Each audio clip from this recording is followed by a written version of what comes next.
Dicecar 51 pertanyaan terkait korupsi BTS, Johnny G. Plate Sampaita berkutik. Pertanyaan-pertanyaan tersebut saya sampaikan dengan penuh tanggung jawab, karena itu memang aturannya. Secara khusus yang terkait dengan tugas, fungsi, kewenangan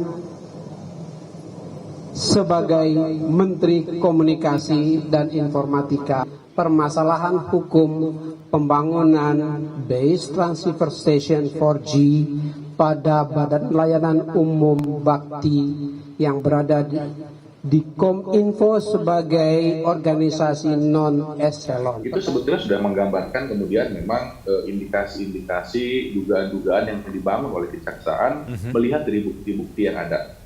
Ini terkait dengan pengadaan yang memang jumlahnya hampir atau sampai di angka 10 triliun rupiah.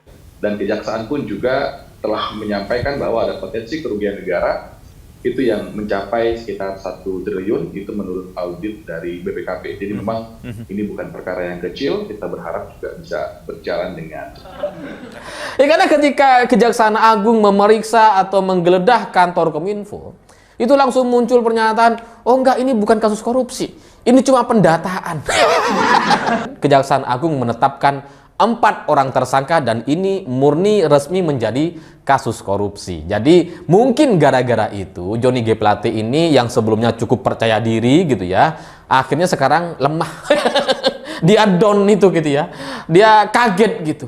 Lah kok jadi kasus korupsi, kan malu gitu. Ya, Kejaksaan Agung memberondong 51 pertanyaan kepada Menkominfo Johnny G. Plate terkait kasus dugaan korupsi BTS, Komunikasi dan Informatika atau Kominfo. Direktur Penyidikan atau Dirdik Jaksa Agung Muda Tindak Pidana Khusus atau Jampitsus Kuntadi mengatakan bahwa semua pertanyaan dijawab dengan baik dan kooperatif oleh Plate.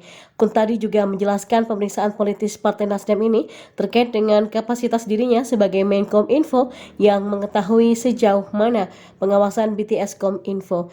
Kami memeriksa dan mendalami dan fungsi tugasnya sebagai pengguna anggaran. Seperti yang diketahui, Johnny G. Plate telah selesai memberikan keterangannya kepada Kejaksaan Agung terkait kasus dugaan korupsi BTS Kominfo. Dan dalam pantauan bisnis, Johnny diperiksa selama 9 jam dari pukul 8.50 waktu Indonesia Barat sampai dengan pukul 18.00 waktu Indonesia Barat. Saya telah memberikan keterangan atas pertanyaan yang disampaikan oleh para penyidik Kejagung.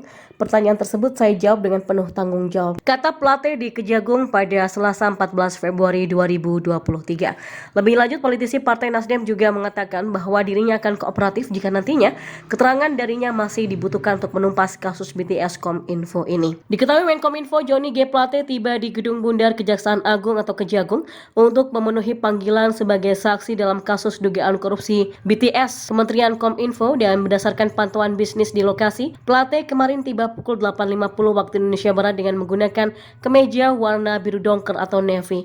Ya, Kejagung tengah melakukan pendalaman perkara kasus dugaan korupsi pembangunan BTS 4G. Mereka menggandeng Pusat Pelaporan dan Analisis Transaksi Keuangan atau PPATK untuk menelusuri aliran dana pada kasus tersebut. Selain itu, Kuntadi juga menyebutkan Kejagung tengah berkoordinasi dengan Badan Pengawasan Keuangan dan Pembangunan atau BPKP terkait kerugian negara akibat kasus dugaan korupsi ini.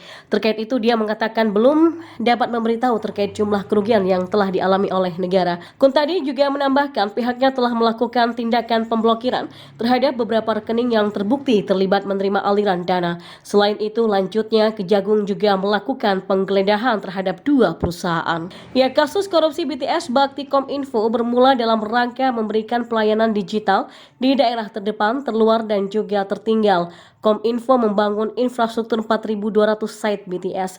Dalam pelaksanaan perencanaan dan pelelangan, terbukti bahwa para tersangka telah merekayasa dan mengkondisikan sehingga di dalam proses pengadaannya tidak terdapat kondisi persaingan yang sehat, sehingga pada akhirnya diduga terdapat kemahalan harga yang harus dibayar oleh negara. Selain mengusut kasus korupsinya, Kejagung mengusut dugaan kasus pencucian uang yang berasal dari pidana asal terkait kasus tersebut. Sebelumnya, Kuntadi menyebut nilai kontrak pembangunan infrastruktur base transceiver station atau BTS ini sebesar 10 triliun rupiah, sedangkan kerugian negara kata Kuntadi ditaksir mencapai 1 triliun rupiah.